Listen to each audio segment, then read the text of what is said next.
Help. This is perfect. Is there like a bouquet of flowers or a plant? I guess Big lemons. With the lemons.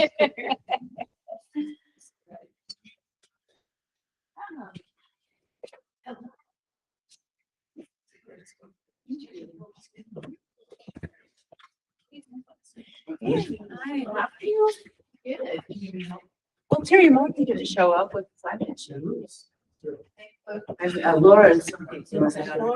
She's not here. Utility night. Is Laura not here? Laura's here. She's doing She's Laura. Yeah.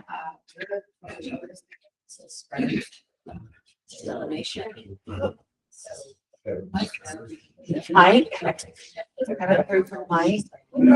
Beth is still out. Yeah.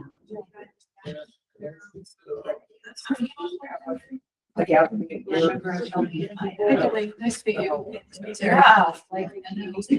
Yeah, another one. It's confusing. Terry,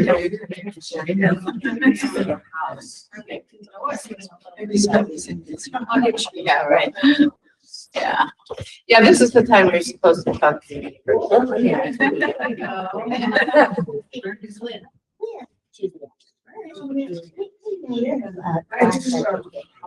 Sorry, Thompson. John.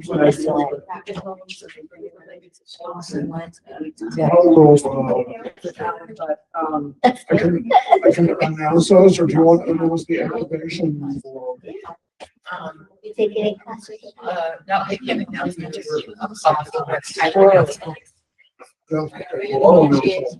Yeah.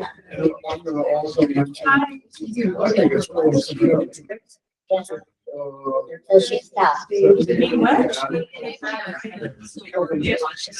Well, I was gonna let that. In the board report.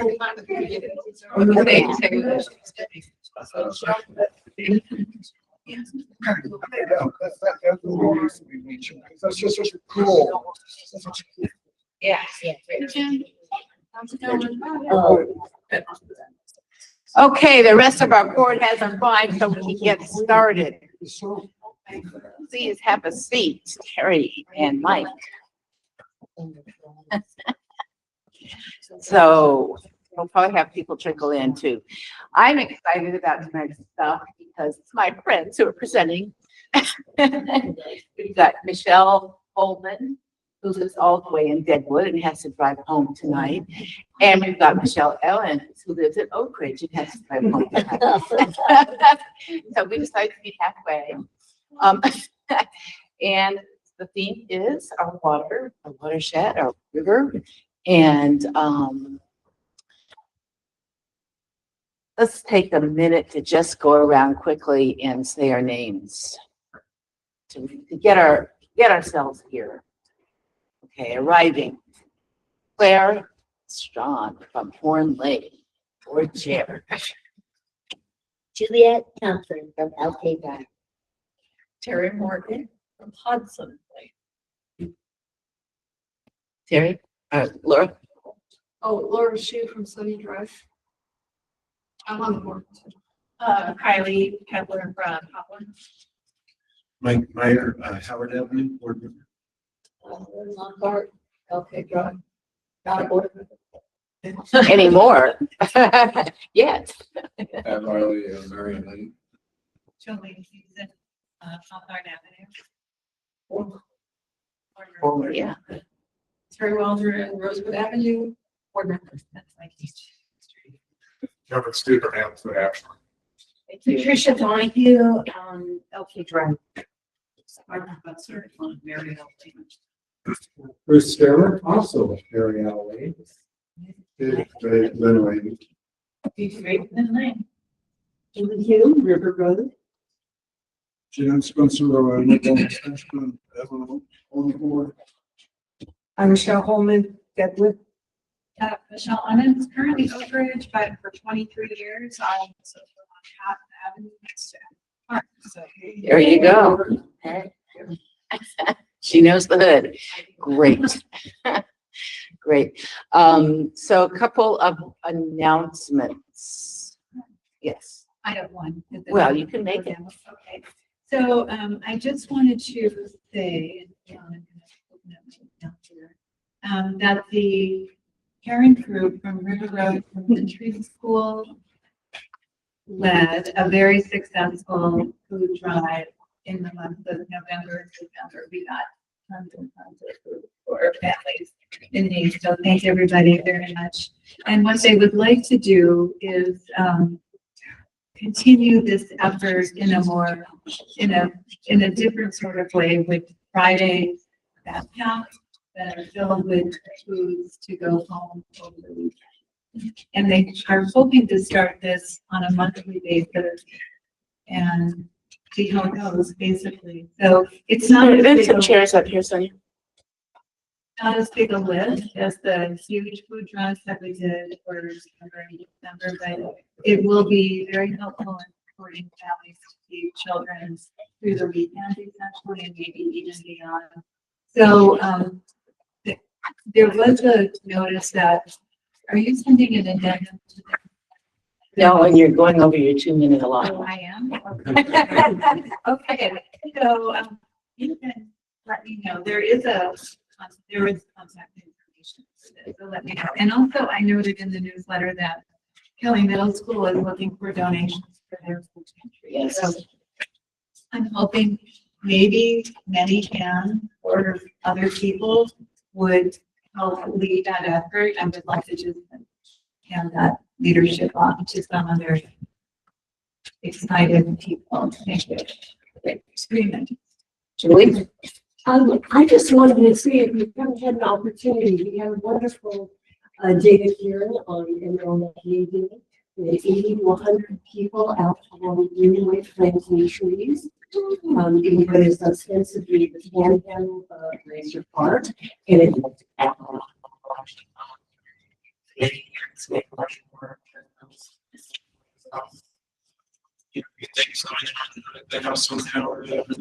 On Tuesday night, we're going to have a climate cafe that we do monthly, where we talk about the emotional impact of climate change. Thursday night, Jeff Blankenhorn from Austin, one of the great Austin musicians of our era, will be playing at the house. And then on the 17th, Internal Family Systems, which is a process group. You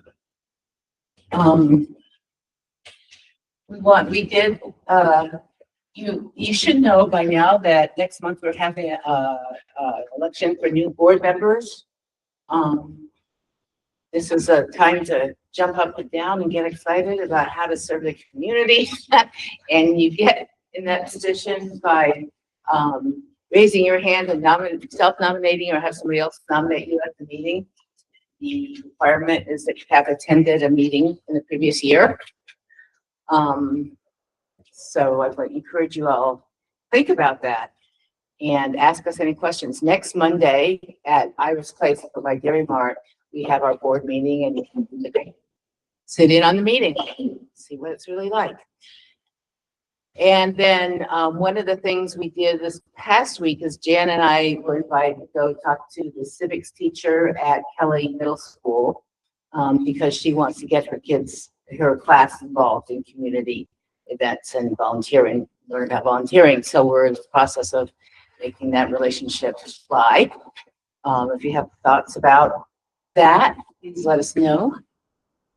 And then Jen? Yeah, just an item about what Claire just mentioned. A class in middle school to teach kids responsibility and civic community engagement. Is that cool or what? We're hoping that sometime some of the kids will come to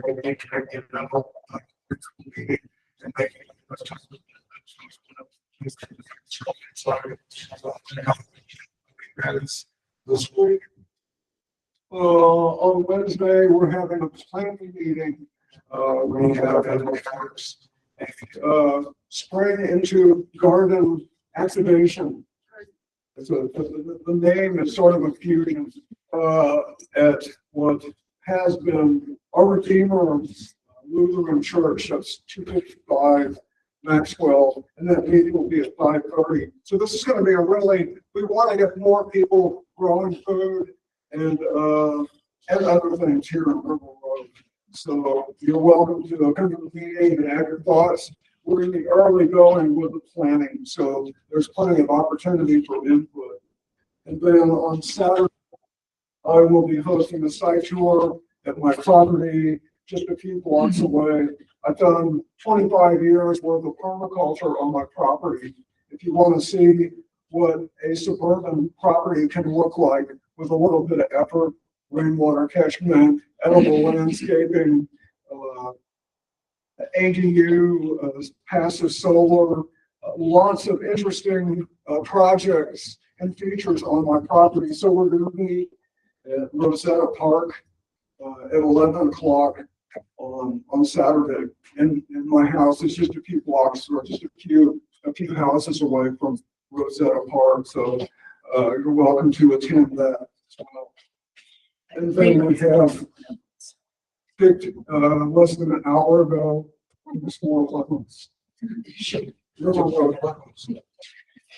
Maybe we should introduce people on Zoom. Yes, that's a good idea. I'm just noticing there are people.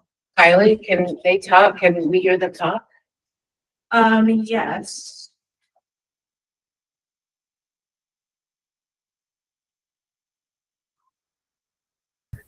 Not everybody jump at once.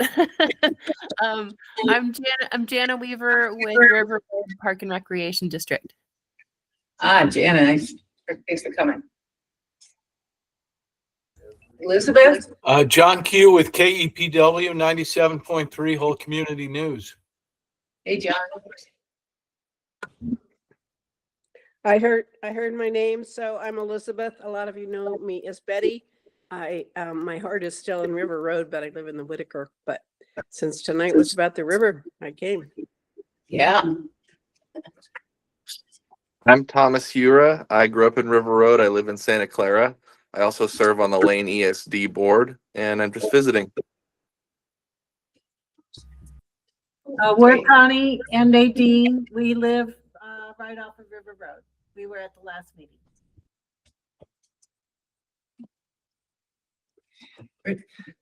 We're so happy that our technology is working tonight. And that you're here with us. They have said it's difficult to hear unless you're right in front of the speaker. That's for. Right. And just an aside, the River Road Rec Center is redoing this with Emerald Broadband, and Emerald Broadband is offering free technology classes at the Rec Center for people who need help. Okay, shall we get started? Okay. Michelle Holman is this dynamic leader in the community. And she's been working for Community Rights Lane County. She's brought amazing speakers to the community, and she works tirelessly. And we are really privileged to have you here. So thanks, Michelle. Thank you, Claire. Thanks for inviting me. Appreciate it. I want to just start by saying there's a lot going on besides the river. And many of us have our fingers in many pies, as we have to do, because it's required. It's part of being civic responsible. So, I know ICE and protecting our neighbors is on our hearts, and just want to honor all the people that do whatever you do to acknowledge and step up and get active. So, but I am here to talk about Lane County's watersheds, and there's 5 watersheds in the county. And so you're in the Willamette, is that, which watershed are you? You know, David and Dee. But are you the Long Tom and the Long Tom? No, Eugene is Long Tom, and Amazon Creek is a part of Long Tom. Yeah. Well, as we know, big corporations have a tendency to think of profits first and the environment maybe second or third, or maybe even fourth. We're here to say that it's time to put the environment first and to call out the wrongdoers and curtail corporate privilege. So our initiative, Measure 2073, really is focusing on big corporations and big corporate harm. Some of us would love it if all poisons disappeared off the face of the earth and that even your neighbors wouldn't be able to use Roundup on their lawns. That's not what this is about. We're realists, and we know that we're not going to attack the whole problem in one bill. But the reality is that current law regulates how much harm a corporation can do in your community, and it doesn't protect the environment. So Measure 20-373, I'm getting used to saying this. It's new because we just, like a month ago or 2 months ago, were given a number, but this will give legal rights to the environment, to our watersheds. And this is nothing really new. Since 2000, early 2000s, maybe 2002. Since then till now, over 860 rights of nature laws have been ensconced in either constitutions or civil and municipal law in over 50 countries. The US is a little behind the times. So here we are in Lane County. We're here, we want to do this thing. And we've talked to a lot of community members who want to do this as well. We want to stand up for the watersheds and give legal rights to nature, which literally means that if your river has been sullied by corporate behavior, corporate wrong, corporate harm, we, the people, and actually through our county, the county commissioners are the first line of defense, can go in the court of law and defend the watershed. I mean, it sounds revolutionary, and it is in Lane County. But like I said, since the beginning of this century, this has been gaining speed. The rights of nature movement has been gaining momentum. How many of you have heard about this, by the way? Oh, not that, the rights of nature. You've heard about the rights of nature. Okay, how many have heard about rights of nature? Excellent, that's a good thing. When we first started talking about this, people were like, what do you mean? Like a tree is gonna have rights in a court of law? Well, probably not a tree, but a forest, yeah, a forest.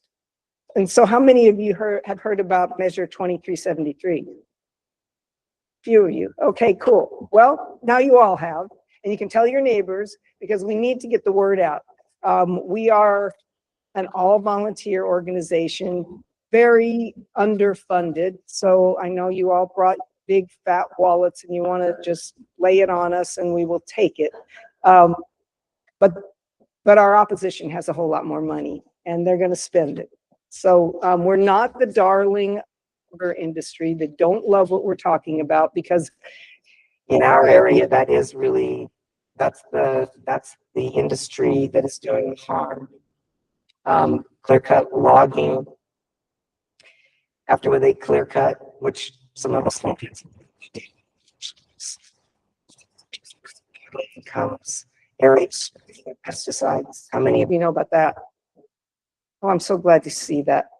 I live out in the woods. I've been dealing with this since 1970. So, you know, I'm particularly motivated. But, you know, this is not just about me and my little community. This is about our county. And then it'll be about the next county. And it'll be about the next county. And one day the state is going to say, we've had enough with the poisons. And we're going to protect the environment. And then maybe the feds will get onto this. Now, we know this is a pipe dream to some. But we really do have our eyes towards scaffolding from the local to the state, to the feds, because it's time. I mean, the earth is begging us to behave. I want to read just a little bit from our, it's just a one-page law that we had a lot of help from really smart attorneys, and from other smart people like David and Dee, who are in the back of the room. But this is from the Lane County Watersheds Bill of Rights. This is from the preamble, because it's also got the definitions and it's got statements of law and then enforcement, and all this material is over there on that table. We, the residents of Lane County, understand that all water within the state from all sources of water supply belongs to the public, even where it flows over private land. And we believe access to clean water is a natural right of humans and all other species. In securing the health of watersheds of Lane County, we acknowledge that watersheds are living systems and possess the inherent right to exist, flourish, and regenerate, and naturally evolve for their own sake, interdependent with and independent of human needs. Due to the ever-increasing contamination and demands on our watersheds, we, the citizens of Lane County, declare our responsibility as defenders of these ecosystems to ensure their highest legal protection from degradation, loss of ecological balance, and all threats to their health and well-being. Government has failed in its responsibility to the public by enacting laws that tolerate or permit the incremental degradation of watershed and water quality. We assert that in order to protect our water and watersheds, we must shift governance away from policies that allow voluntary compliance or directly permit pollution by entities who view nature only as lifeless property and thereby merely regulate the degree of allowable harm to be inflicted on watersheds. Therefore, we, the citizens of Lane County, enact the Lane County Watersheds Bill of Rights, which establishes irrevocable rights for all our watersheds to exist, flourish, regenerate, and naturally evolve, free from contamination and degradation, and which thereby protects their integrity and natural diversity, both now and for future generations.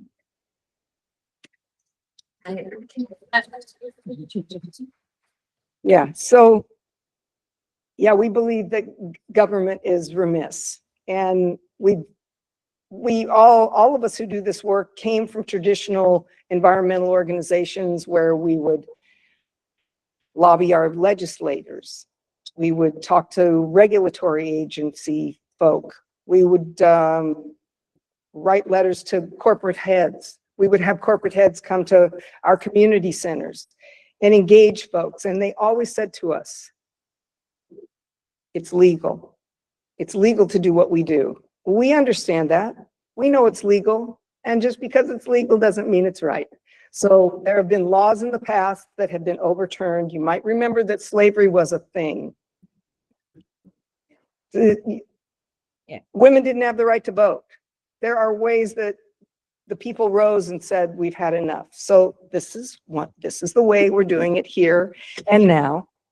And we invite you to join us. We invite you to join us on a team. If you feel like you can give in your community, we are going to have a field team reach out so that people will be going around in neighborhoods and leaving material for folks and talking to people. If you're at all interested in helping us, if you have a big fat bank account and that's the way you want to help, we'll take that. If you have social media skills and you want to help us with that, we have an endorsement team, we have a coalition team, we have an education and events team.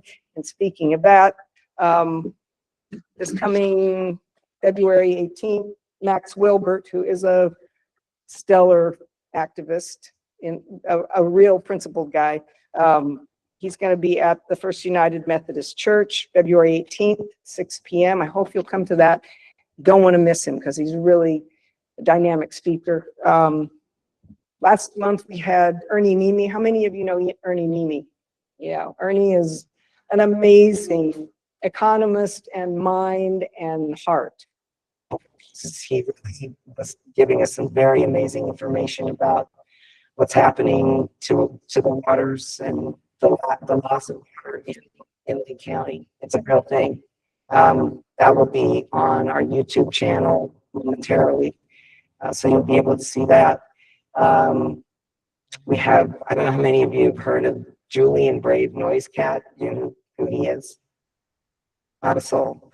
This is interesting because I thought he was like a household name. He was just on Democracy Now! With Amy Goodman. He was on Fresh Air with Terry Gross. He has a book out called We Survived the Night. And he's also the first Indigenous man to be nominated for an Academy Award for his film Sugar Cane. You know about Sugar Cane? Okay, oh, you saw it? Yeah. He's coming here March 4th, and we'll be putting flyers up, and social media will be, you can find out on social media.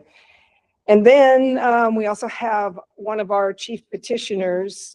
I'm a chief petitioner for this measure, but another chief petitioner, Kunu Bercham, who Michelle knows, he is going to make a presentation in April about the joy of water protection. So, I mean, we're bringing people together. We're also those folks that brought you Winona LaDuke a couple times. So, and Chris Hedges. We like to get the word out. We like to shake the blanket and make people think. And so this is one of the ways we're doing it. But this measure is our action right here on the ground, right here and now. So if you want to know what you can do to help protect your watersheds, you can get the word out, and then May 19th, you can vote yes, and we'll see what comes of that. On that table over there, I do have more copies of the initiative itself. I have frequently asked questions. There's a sheet over there. I have my brochures. There's bumper stickers and stickers for your water bottle. And there's an endorsement sheet. This is another thing you can do as a person. Just a person can endorse just privately. And if you have an organization that you'd like to have endorse us, take this to them. And then on the back is a way to financially support us. So I'll leave all that stuff over there. And in fact, because I'm not going to stick around forever, it is a long drive. I'll leave a bunch of stuff and then I'll just get it from you, Claire, at the end. But I want to open up the floor for questions. You said there was going to be a meeting on February 18th at First Methodist Church. Can you tell us the time of the action? Yeah, well, these are over there. I have a bunch of these sheets, but it is the First United Methodist Church is 1376 Olive. Some people call it the Toaster Church. Oh, you know the Toaster Church? Yeah. And that's 6 p.m. Yeah. Yeah, thank you. Are all these events on your website? Yep.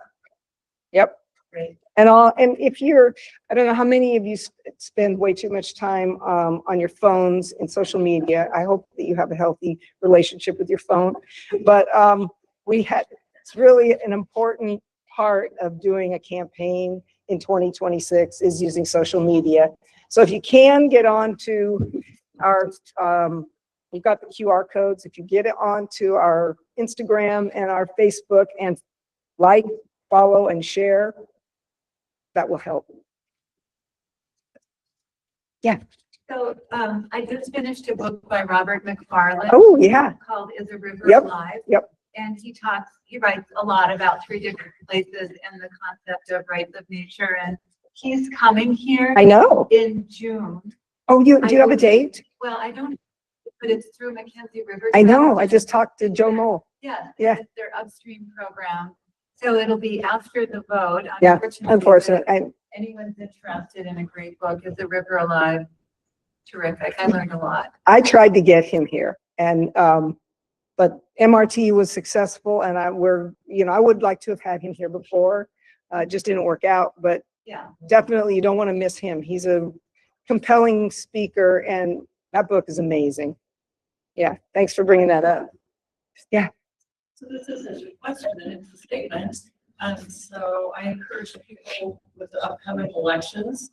I know that there are at least a couple of the county commissioners who are up for election. And county commissioners actually have a lot of power and a lot of authority about environmental issues. It's interesting.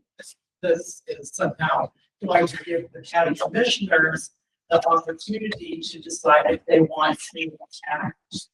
And if you have a good, strong group of county commissioners who endorse strong environmental law. I encourage you to do some research before the election. Thank you. I just had a meeting with Lori Trieger. She is definitely an advocate. And it's an uphill battle on that commission right now, the makeup of it. Yeah. Understood. Yeah. My question was kind of piggybacking on that. I was wondering if any of the county commissioners are going to be a champion for the initiative. Nope, Not yet. not yet. Mm-mm. Nope. It's, I mean, you know, they pick their battles. Yeah. I mean, it's wonderful when the electorate contacts their county commissioner and says, you know, I want this. I want this to happen, and I'm concerned about the waters. I'm concerned about the forest. Yeah, you have more power than you know. Yeah. What would be the on the ground consequences if this passes? I mean, what would this cause the timber companies or the developers? How would this affect, you know, not that I you know, approve of what a lot of your concern is. I've got, probably all of us got some of those concerns. Lots of jobs depend on doing bad stuff. So how about people who try to make an honest living? But this goes for our entire society, our entire economy. People, billions of jobs are making products and engaged in activities that damage the environment. Our economy depends on externalizing the cost. So what would this do locally? How would this impact the timber companies or the highway or the development companies? I'll give you an example. In Lincoln County, 3 years ago, they passed a spray ban. Yep. I live there. You live there. In Newport. Okay. And for immediately, the timber industry filed suit. No surprise. We knew that they would do that. But for 2 years, while it languished in the courts, there was no spraying. And they had said before this measure passed, many members of the timber industry, that was their argument. The sky will fall. It will shut down our communities. This is bad for business. 2 years. No, it didn't happen. So there are other ways to deal with contamination. In the forests.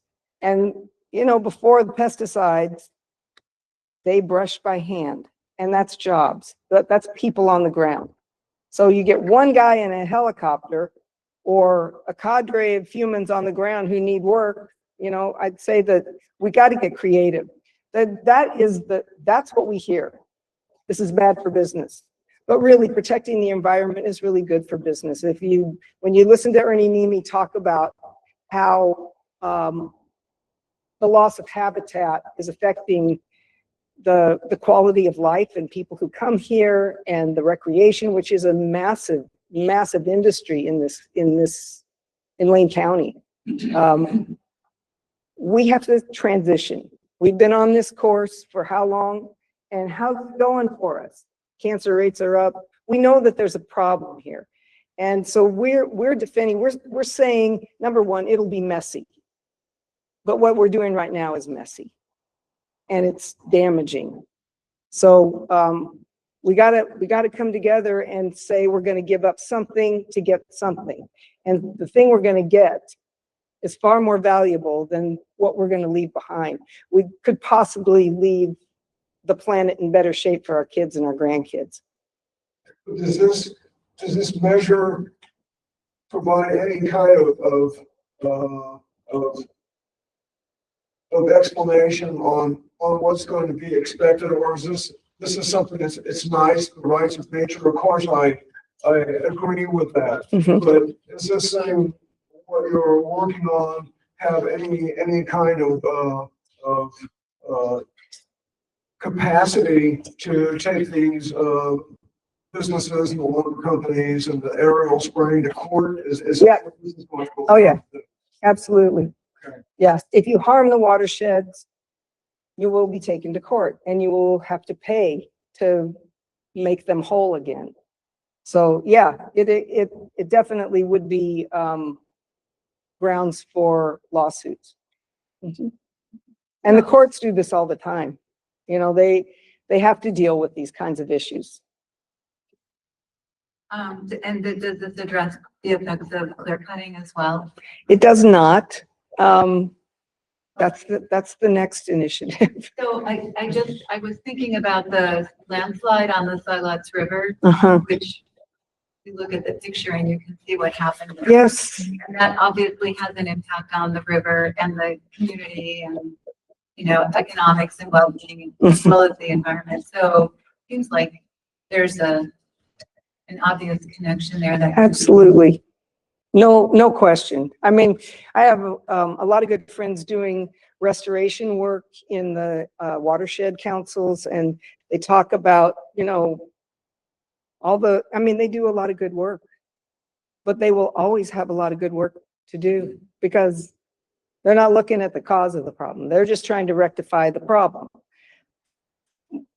You know, one of my friends, she's an ED, and she said, if we stop, you know, if they stopped clear cutting, we'd still have 30 years worth of restoration work to do. Yeah, well, in geologic time, that's like this much. So yeah, we'd love to see that stop. And we do talk about that a lot. I mean, clear cut logging is part of the old paradigm, and it really needs to disappear, but it is not addressed in this watersheds protection initiative. But couldn't it be with, you know, the appropriate data collection? Because of silt and pesticides used on clear cuts. Yeah, I mean, possibly, like I say, it's not addressed specifically here, Yeah. but I see your point, and I'd love to see somebody take that argument and run with it. You not designed a study. Yeah. Speaking of arguments, what are some of the arguments against this initiative? Well, And how do you respond? yeah, I mean, people say that it's going to be a boon for lawyers and it'll, you know, jam up the courts. Right now, without this, people can sue for anything. That's just a part of being in this litigious country. So I don't think this is going to cause more legal fatigue. I think that's just part of being in this country. If any of you, and you are empowered by this, by our law, if you want to take a corporation to court, that's a hefty lift. If you want to take an agency to court, that's a hefty lift. And I don't see a whole lot of people doing that. They're not doing it now, and they could.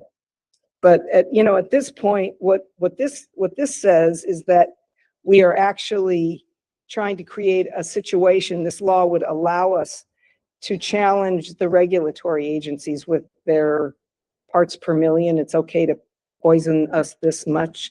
That's what we're really trying to get at. Let's see, there are some other, I mean, there are arguments that it'll just take jobs, but we say it's time to transition to a different way of working. Yeah, for sure. And I mean, it doesn't mean that logging has to stop. It means that some of the attending practices have to stop.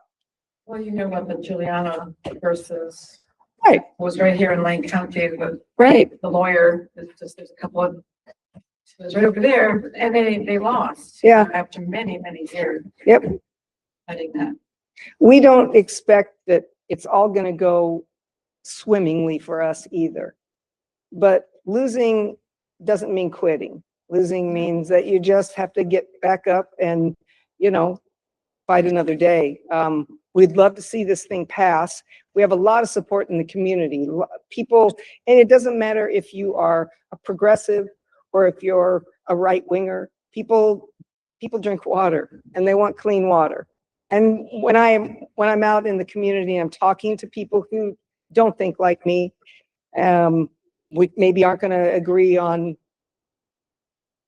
transgender rights or a woman's right to choose. But when you ask anybody, why is it, do you think it's right that corporations have more rights to do harm in our community than we have to protect ourselves from that harm? It's a unifier. I mean, it doesn't matter where you are on the political spectrum. People don't like being pushed around by the big corporations. And they don't even live here. That's the other part of it. They make their money off of us, but they live elsewhere. So when the harm is left with us, they're not here. Yes. Hi, I know that a lot of parks and recreation have access to rivers in our community. So what is your outreach plan then to River Road Parks and Willamette and Springfield? It's on the docket. But yeah, I mean, meaning that we haven't done that yet, but that's one of the to-dos on our to-do list. We could use more bodies helping us do stuff like that. So if you have an inroad with the Parks and Recs, invite us. We go anywhere and talk. There's just a few of us that are actually making these presentations, but we're seemingly tireless.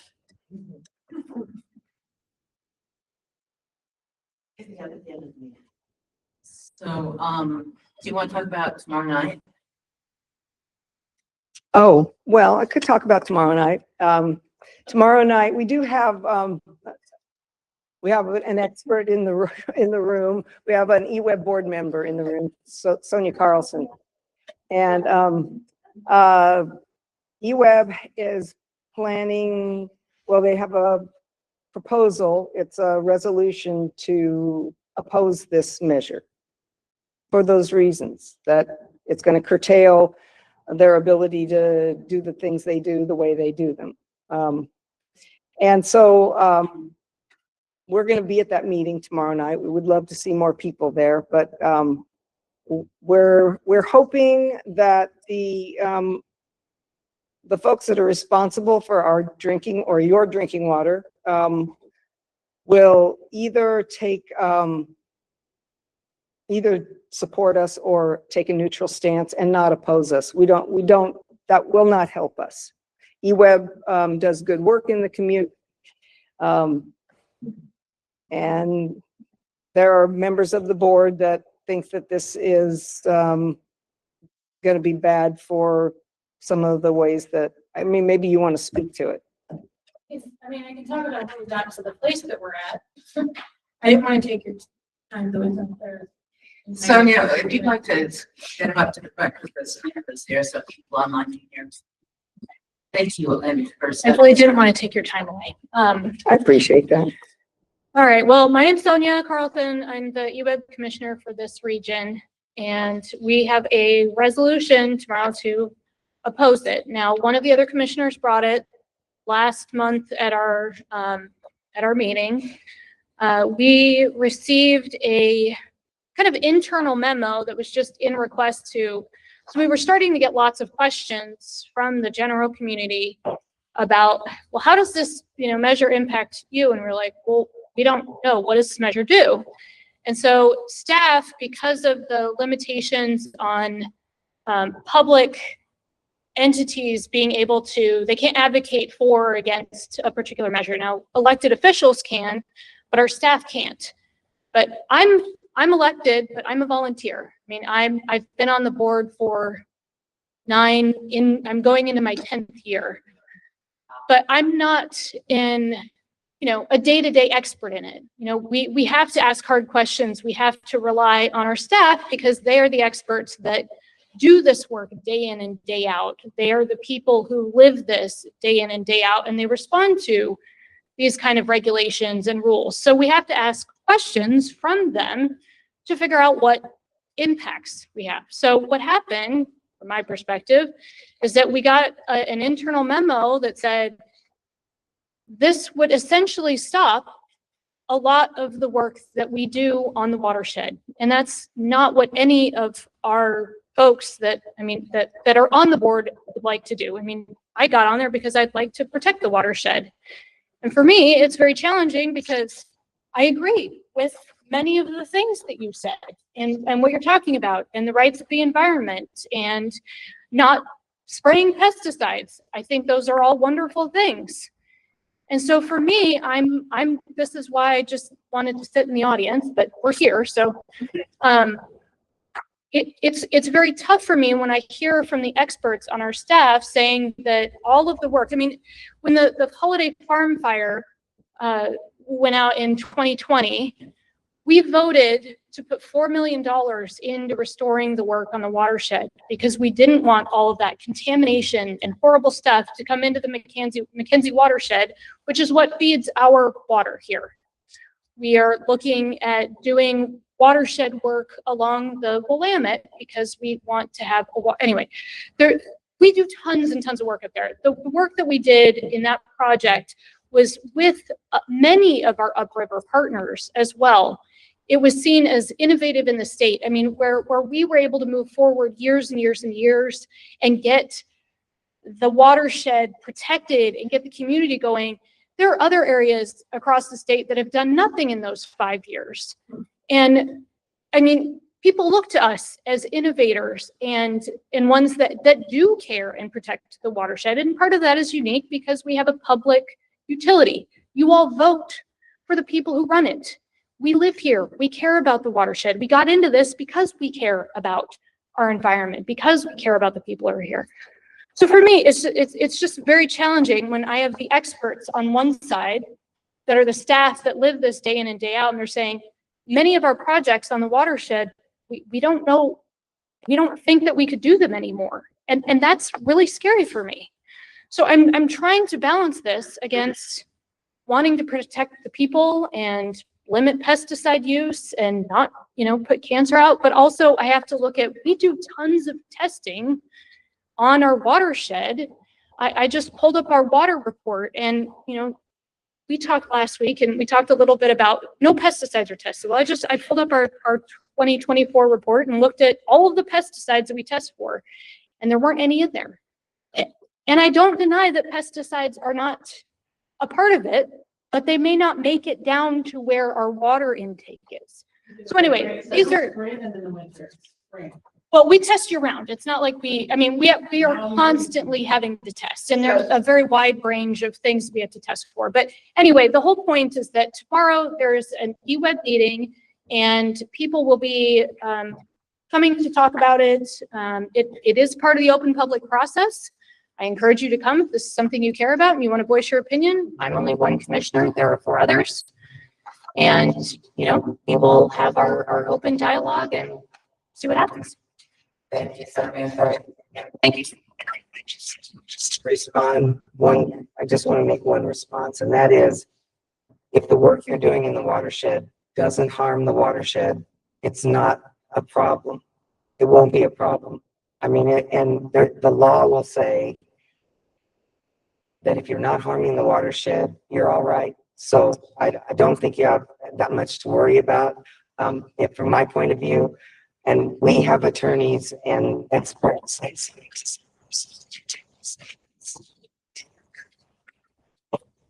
I'm sure. This is innovative. So it's scary to change, but the Mother Earth is begging us to change. Yes, thank you.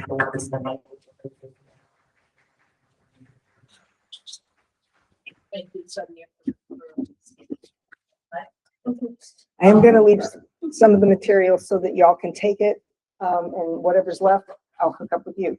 Well, that means you have to see me. We can take the extra. Oh, beautiful, beautiful, beautiful. Thank you, thank you, thank you. Yeah, I wish I could stick around to listen to Michelle Emmons, but my drive is like a thing and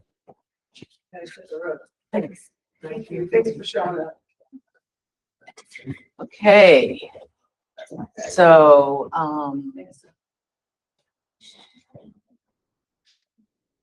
Michelle Emmons has worked with uh, Willamette Riverkeepers for, I was trying to remember what organization we're talking to, for a really long time.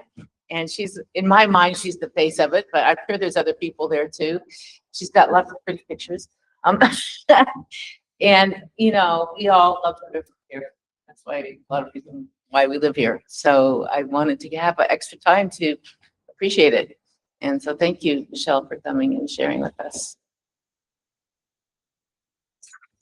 Well, hello, everybody. My name is Michelle Emmons. I've actually spoken here before in the past. As I mentioned, lived in the River Road community neighborhood ever since I could buy my first house. So very familiar with the neighborhood and a big fan of the river. My kids grew up on the river, going into the water, accessing schools through the bike paths and safe routes to schools. And so the river has always been a central part of my personal life as well as my professional life.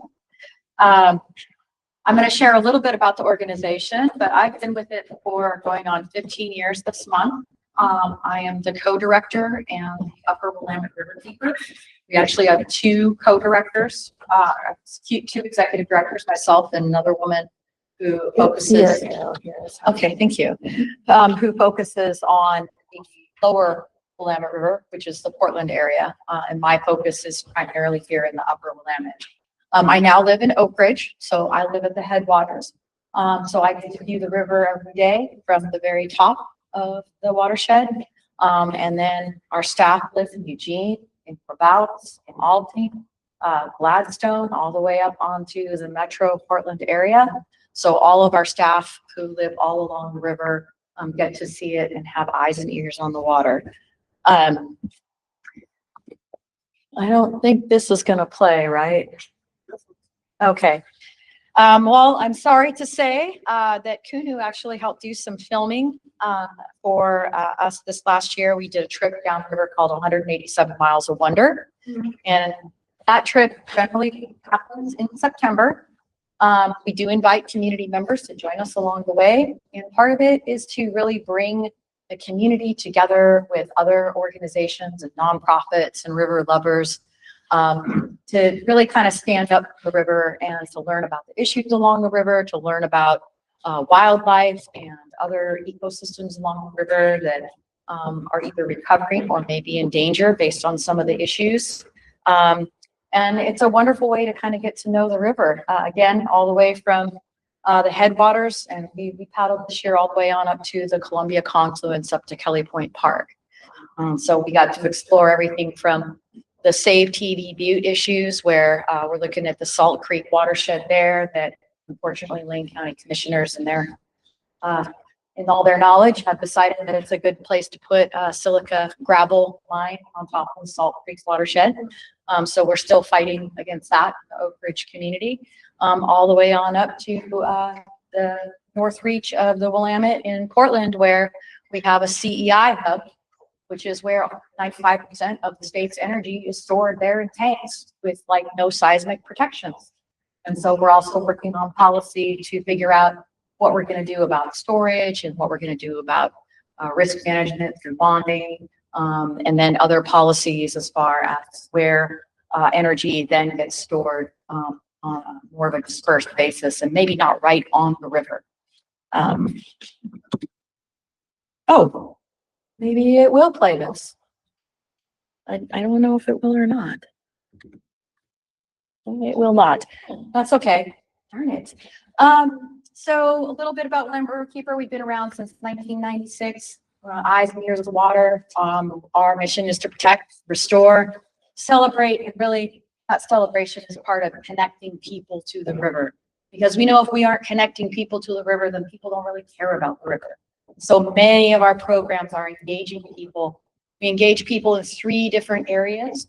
One is advocacy, and I'll kind of go through these a little bit more in the slides, so I won't read all the text that's up there on the slides, but also education and recreation and restoration. I talked a little bit about the CEI hub where the energy storage is. But we also have issues right here in the Eugene Springfield area with the Mill Race Dam, and that's more a focus on safe river recreation. And we've been a part of a group of folks who have been coming together to talk about what are the solutions, and then working with stakeholders like Willamette Lane, American Rivers, cities of Eugene and Springfield, and others to talk about what a resolution could be for that safety issue. But we're coming to the idea of is that removal of the Mill Race Dam is probably going to be the best resolution. I was also part of a group called Cascadia Wave, which was exploring the area and how it might be turned into a water park or a whitewater kayaking amenity as well. But because the sediment behind that dam is starting to wear away underneath these giant pieces of cement blocks, that's going to create a danger when those things fall over if there's anyone behind them. And right now they're a danger because people get to the backside of these and the water's recirculating. If you fall out of your boat or your inner tube, which happens quite often. In fact, there are, I think, there are many, many rescues. I won't name a number because I don't know the exacts, but if you were to talk to Eugene and Springfield Fire, they would tell you that they're constantly rescuing people out of this area every year. 40 people last year. There you go, 40 people. Yeah, it was enormous. So we're working on the city of Eugene right now. They are putting together a feasibility study. They've gone through the RFP process. They had the budget that was approved this last year. And they're working on a feasibility study to discover whether or not it's feasible to remove the dam. And if so, where do the costs lie? Who's going to pay for it? And what are the long-term effects going to be, the impacts on the river and the river system? So other policy things that we work on, we helped pass the beaver bill last year to protect beavers. We also are working on recreation liability. We take people out on the water. We also have paddle and pole programs, removing invasive species, picking up litter from the river. So liability waivers are actually very important for us. Being able to get people out on the water is very important to us. And so we are supporting that liability waiver legislation this year. We're also working on fish passage, drawdowns, and of course, Willamette dams. We were able to get public information out about the state of the Willamette Dam system. And all of that is published on our website. So if you're wondering, are they seismically sound? Or you're wondering what they're made out of, or you're wondering what other issues might exist in our Willamette Dam system, you can look at hundreds of files because we finally got the Army Corps to release all of that information. You can find those on our website. This year, we're working on a 1.25% for wildlife. That also will help with wildfire mitigation. So it's not just a wildlife bill for OPFW, it's also to help shore up some of the funding for mitigating wildfires that happen in our state. That is an interesting bill because we are seeing that the tourism industry is fighting it, but Oregon has one of the lowest tourism taxes in the United States.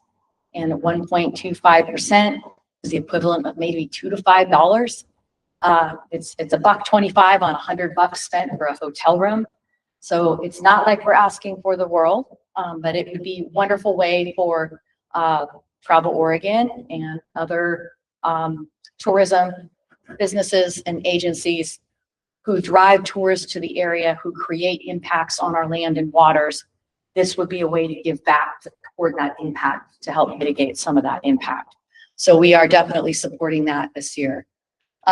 We're also fighting really hard for the Clean Water Act. And as you know, the EPA is deregulating forever chemicals now, kind of bringing it back to pre-2023 regulations and saying that, oh, some of these chemicals aren't that bad. Well, we're fighting to retain the 2023 regulations that were established during the Biden administration. And then also the Clean Water Act is now undergun too, because they're trying to say that groundwater doesn't really matter. So as we all know, groundwater is what feeds our streams, what feeds our rivers, and what happens downstream is happening because of what happens upstream.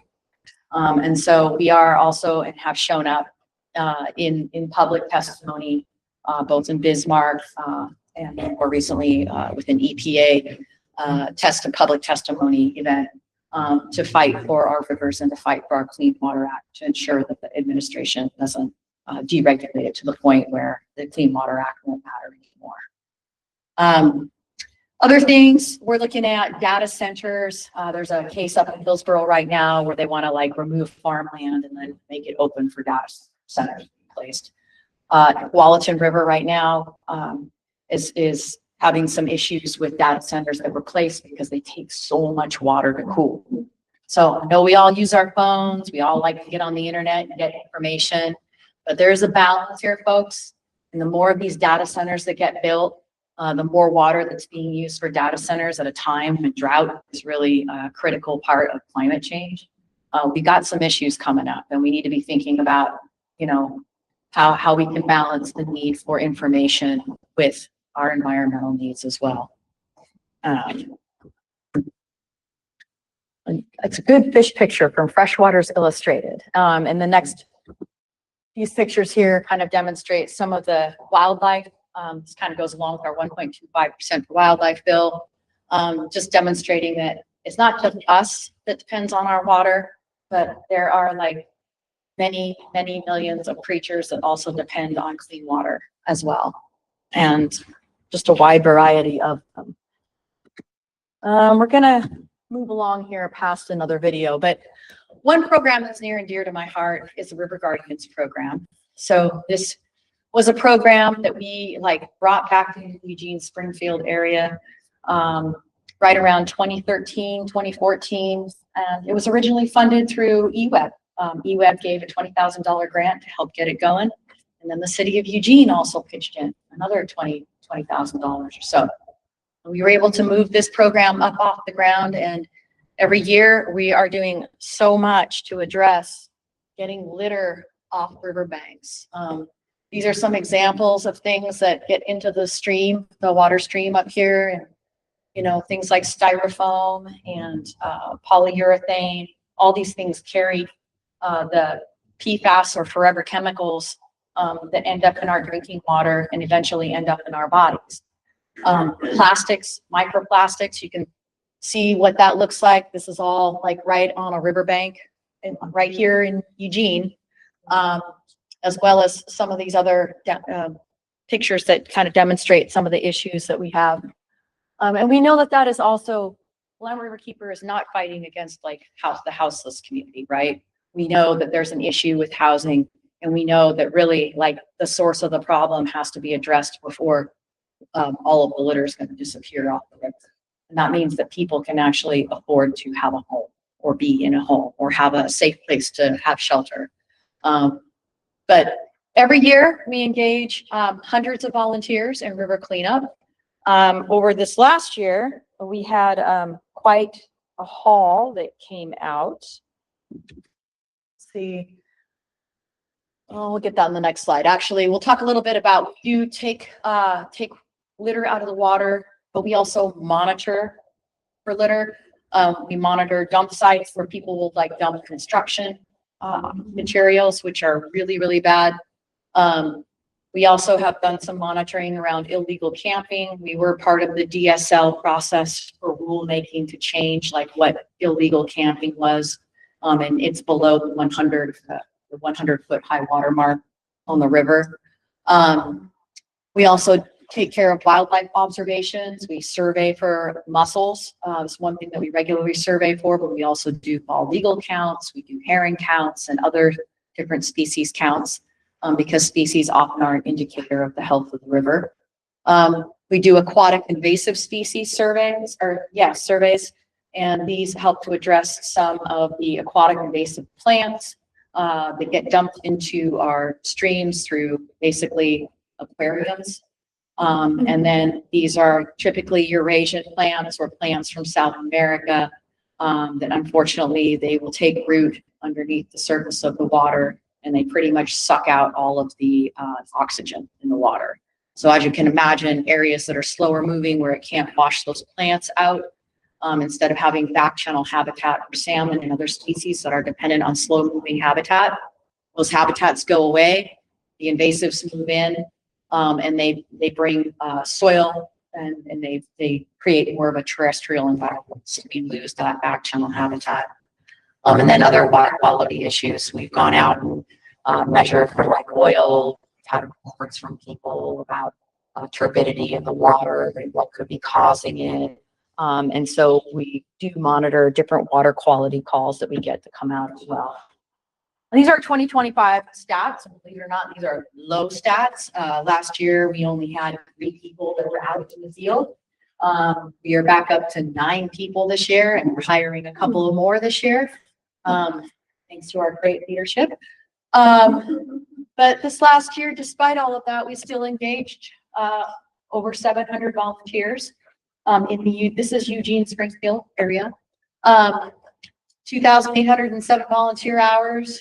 You see the value of that is almost $100,000. Trash removed 136 yards, 27.2 tons. Just for a little bit of reference there. That number has been way more than that in the past. When we have capacity to serve our communities, we're taking out somewhere between 75 and 100 tons a year. So last year, like I said, lower capacity to do the work. But when we are operating at full capacity, which we will be in this next year, that will be a much higher number. Again, same thing with needles. More than 250 needles this year, but in years past, we've pulled anywhere from like 700 to 1,200 needles out in a year. So it can be very intensive work sometimes. And we do have great partners in this. We work with Whitebird Medical Clinic to do some trainings around trauma-informed communications and needle pickup. We've worked with some coalitions in the Corvallis area to do the same. We're looking to expand our cleanup programs in the Portland area and work with other organizations that work with the houseless community to kind of help us educate people ahead of having to pick up the trash off the river. Trashy Tuesdays are Eugene Springfield. So if anybody wants to come and join us on Tuesday mornings, second Tuesday of the month, it's a great time to get out on the river. You raft like 3 to 5 miles, clean up garbage. And I will tell you, it's just one of the greatest places to find camaraderie. City of Eugene works with us on that, as does Willamette Riverkeeper. And we're generally doing those right from the river, so you get a chance to raft on the river. It's a great way to spend your morning. Other things we do, we work on directly on restoration projects. We've done projects at Willamette Mission in the central part of the Willamette Valley. We've had like a $3.2 million investment in that area. We're just getting ready to finish that up, and we're moving on to some Wapato Native First Foods restoration at Gale Ackerman, which is a little bit further north from the Mission area, or excuse me, a little bit further south from the Mission area. And then one of our big things that we're working on right now is what we're calling the Willamette Watershed-wide Restoration Project. And looking to work with the indigenous community to bring in traditional means of caring for riparian areas and putting together treatment plans for invasives or restoring certain floodplain habitats in a more holistic way that addresses the entire health of the river rather than just one little spot along the river. And we're looking to also engage with our watershed councils and some of the other organizations that have been assigned to like specific areas. But when we look at all those treatments that are happening all at once, we can begin to see like how those treatments are actually affecting downstream communities. So that's something we're very excited about. This is our restoration manager, Vanessa. This plant here is a yellow floating heart, and this plant creates these giant mats, and it has straws for roots, and it literally like sucks the water right out of these back channels. This is a nasty plant, beautiful. It comes from South America. It is not native to our area. So this is something that we're working on eradicating right now. This is Ludwigia, or yellow water primrose. This is Oxbow Lake. This is what happened. You can see a person standing out there because there's so much roots and and muck that's built up after these plants begin to shed their roots, and they literally become terrestrial. They change from an aquatic plant into a terrestrial plant. They take up navigable waterways, so you can't get boats in there or anything. Again, removing all of that great ecosystem and habitat. But over the course of the last few years, we've been able to treat this area manually, like moving the stuff out of the area. And as you can see, this is like a treated area. It shows a little bit of like what our efforts can do over time. A little bit more of a close-up of that yellow floating heart, kind of the heart-shaped leaves. It looks like a lily pad. And these are some volunteers that are doing some work to remove the invasive species. This is like a typical haul from one of our float boats. So our kayaks and our canoes go out and we'll do some manual pulls. And we do like 5 or 6 of these every year. It's also a great way to get to see some different parts of the Willamette. And we take care of everything, your shuttle, your boats, your PFDs, all of it. So these things happen generally in June. You can look at our calendar on our website and learn when you come out. A little bit, you see a little more of these other waterways that have been clogged up. This particular waterway here is near Corvallis, back channel area. This is wapato plants here when they're in bloom. And then in the center here, this is like a potato root plant.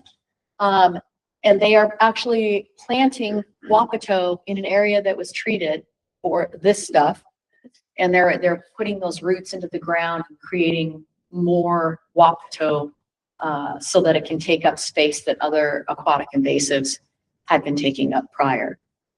We have actually been fostering one of the largest wapato patches on the entire Willamette system and probably in the state at Gale Ackerman State Park. It's pretty exciting. Never seen wapato as big as I have out there. It's like just south of the Willamette Mission Park. So right before you get to Salem. This is a longer video, and I know that we don't have time for that. Another thing that we're working on is Mussel Mania. We just completed a story map that you can find on our website, or if you get our newsletters, and you can sign up for those online too. But we've been doing mussel surveys since 2017 to try to figure out where are they, what are their ages, and how are they reproducing, and where are they ending up on the Willamette. In Eugene, one very robust site is, you know, where the Valley River footbridge is. There's those 2 islands right after that. We call those mussel islands because one of the largest collections or populations of mussels, I call them margarita mussels, but they're like a Western pearl shell is the layman's term for them. And there's these huge shelves of these mussels in that area, and their average age is between 70 and 100 years old. We did find a few like younger ones, but that's kind of been the average age in most of the shelves of mussels in the main stem Willamette.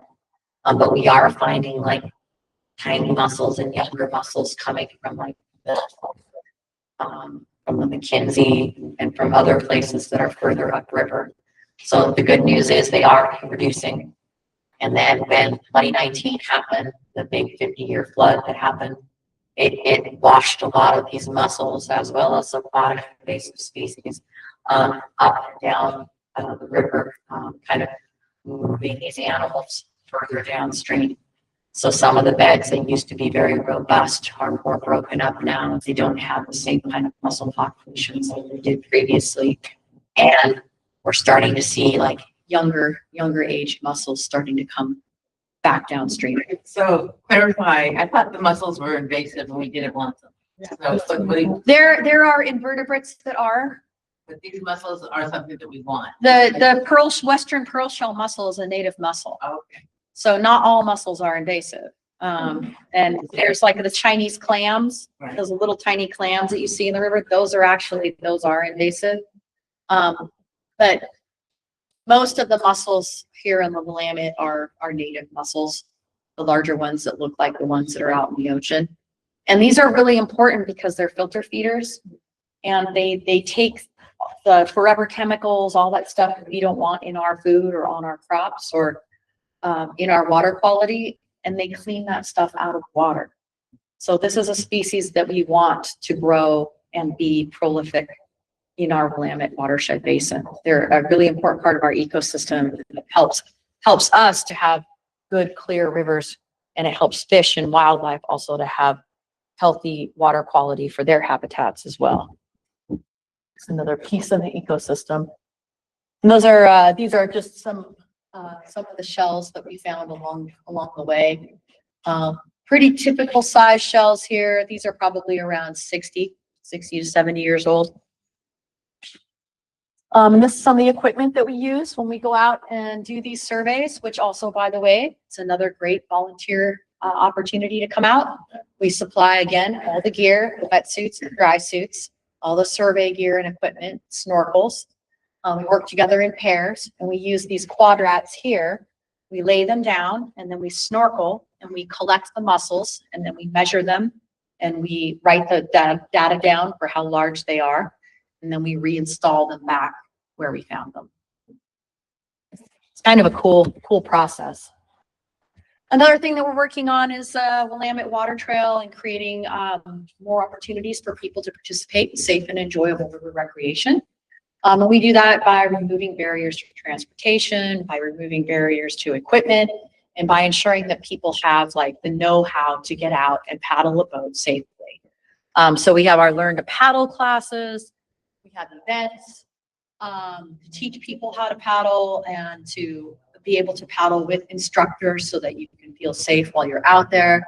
We also do mapping. We have Willamette Water Trail map series, and we actually have a grant this year. We'll be doing a presentation to Oregon State Parks. So we've applied for the recreational trails program to redo our map, to update it. But we're also doing a really amazing and innovative online map that people can interact with, where you can print out your own PDF of a certain section if you wish.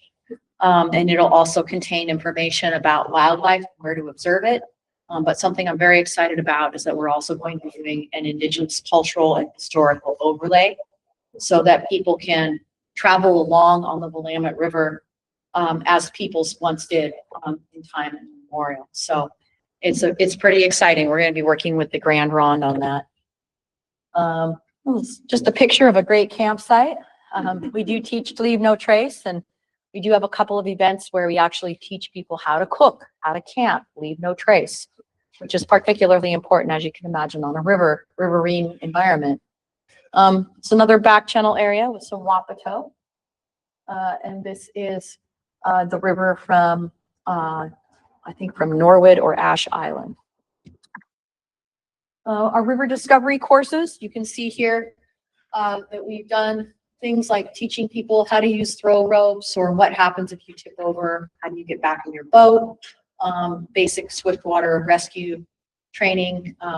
We also teach our volunteers who work on the river with us what happens if one of them falls out of a boat, when do you stand up in the water, when do you not, and how do you help each other get back in the boat.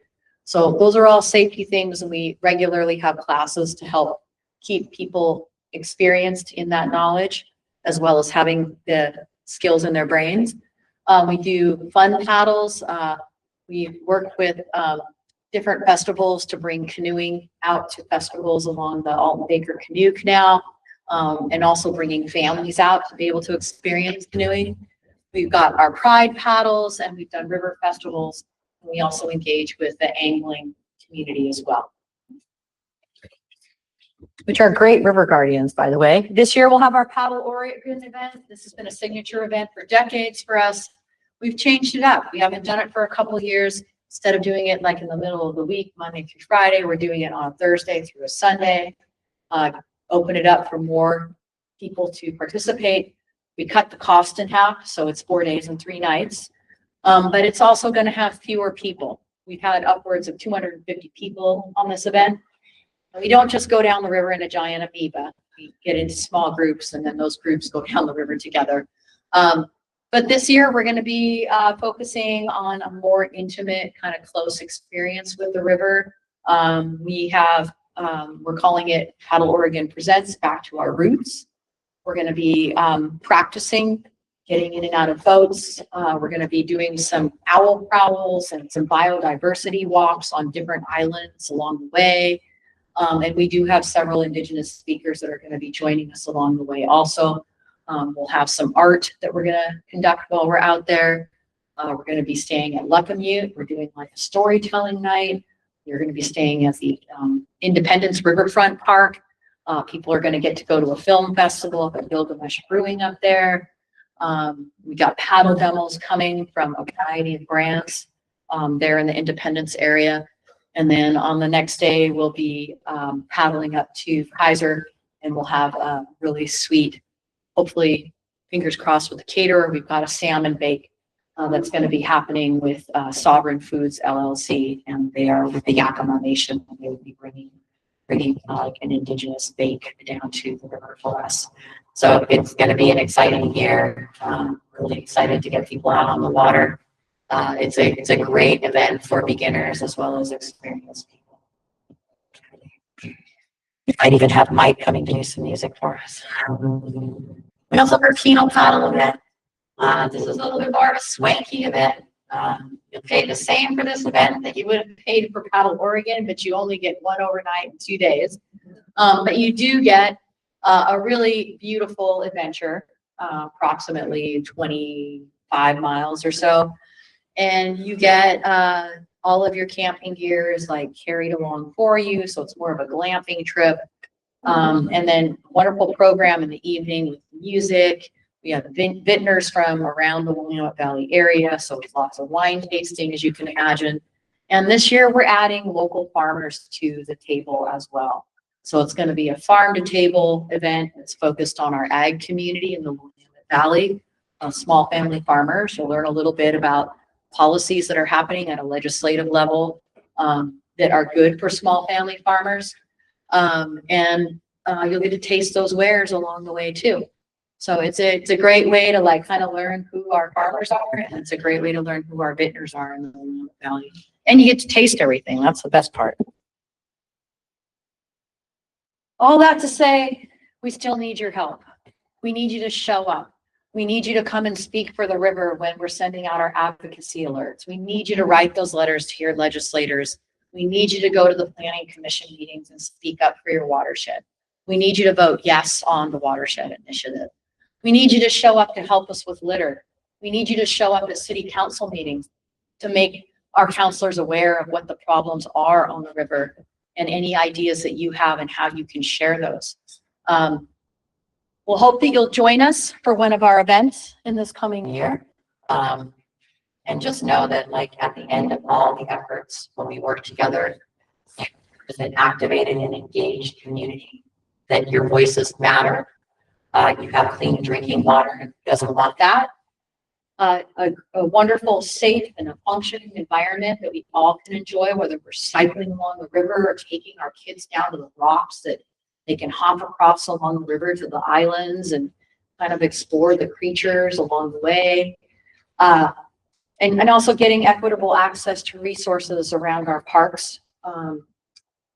And you know, just a overall increased sense of well-being in our community. These are all wonderful gifts that our river gives us, and they're all gifts that are really important for us to value and to take the time to protect and make sure that future generations can enjoy our river as well. So there you have it. If you have any questions, feel free to ask.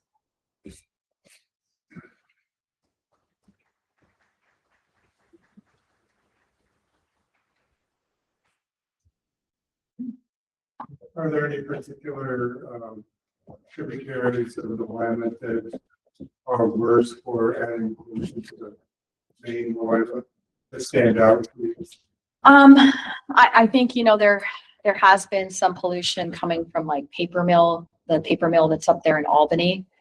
And we kind of went to bat on that. So instead of having like one small area where they have like their flow that goes into the river, supposedly it's safe, but it like discolors the river and it makes the river smell bad.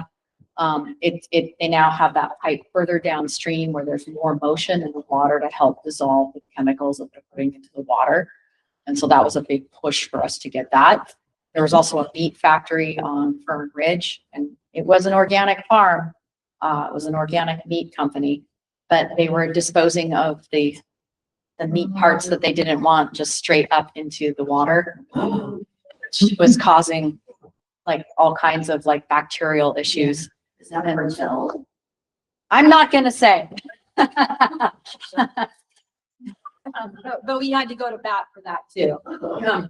Typically, we go into a negotiation period if people are doing things that are against the Clean Water Act, and we ask them to please change what they're going to do about it. And if the organization is not amenable to making a change, then we'll go into a lawsuit phase. And more often than not, we end up like fooling our lawsuits, because the only reason that we bring a lawsuit to the table is to get change to happen. It isn't because we're trying to like get a bunch of money from somebody. We're just trying to do what's right for the river. So those are just a couple of examples. I wouldn't necessarily say like, you know, I get calls on tributaries like up in the Santiam area more recently. We've had some issues with chemicals and some folks doing like car mechanics along the river and not understanding like what happens when they put their oil into the ground. And then a lot of the issues that we have are that we work on are to try to mitigate the coming problems, like the Save TV Butte, or I'm sure y'all have heard of the Cotton Butte landfill and the expansion that those commissioners in Benton County decided was a good idea. And now that's going into an appeal as well. So just trying to stay on top of these things so that they don't actually come to fruition and create a real issue. Question? I wonder about groundwater in our area. In particular, some people have irrigation wells, and I wonder like how utilization of groundwater affects river flow. I'm curious about that. I would say, just so you all know, like probably the biggest source of pollution on the Willamette River is fertilizers and agricultural runoff. Yeah. There's stormwater, obviously, but that is a really, really, really big issue for the Willamette River. It gets particularly worse, I think, up on the Coast Fork area. And ways to mitigate that are really like to help like inform or provide resources, because farmers are also stewards.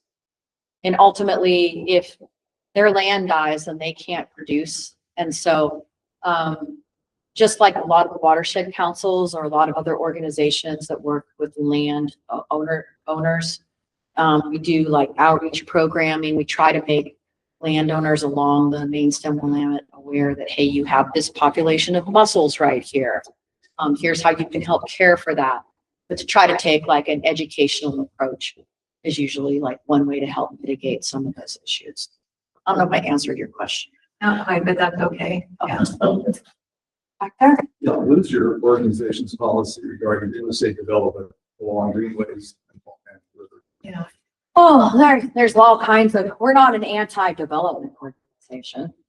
We were part of the process for the University of Oregon to get their conditional use permit.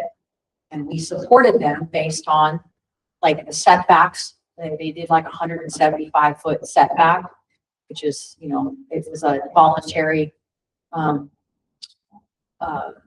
compliance there to like try to make sure that they didn't do anything to harm the river.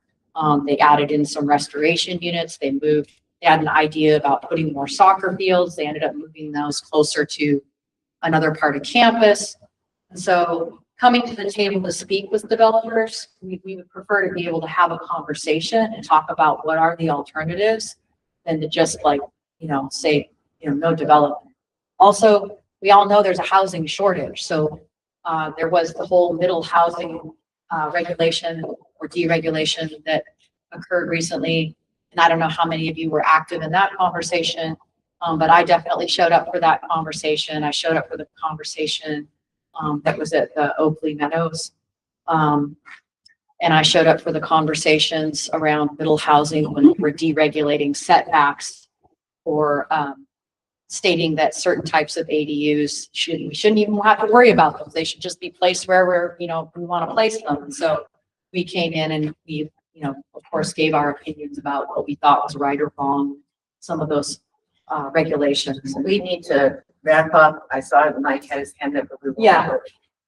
I'm curious about recreational use, and if you're seeing trends around boating and swimming, more people using it in the river, less people. Observationally, I don't have like a scientific basis to say this, but I would say that I've been noticing that there is an uptick in recreationists that are on the river. And in particular, people are looking for easier ways to access the river. So we're seeing more different types of watercraft in the river, including tubes. And so I think that that's really great. But what we're also seeing is there's an uptick in like safety issues and rescues and things like that. So one of the things that we work on, we're part of like a Willamette Water Trail partnership with the Oregon State Marine Board, Oregon State Parks, and several stakeholders across the Willamette River. And we talk about how do we do a better job of educating people on how they can be safe in the river. So we will continue that work both as our organization, but in concert with other partners as well. Very inspiring. Thank you very much.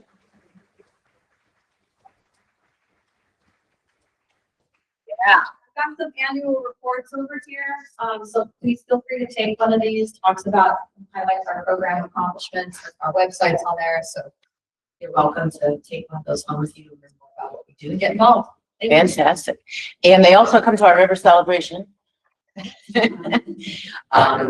So next month is.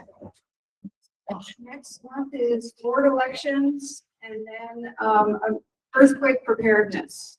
Yeah. Talk about what is the Cascadia subduction zone, what's the risk to Eugene, how do you prepare your home for it?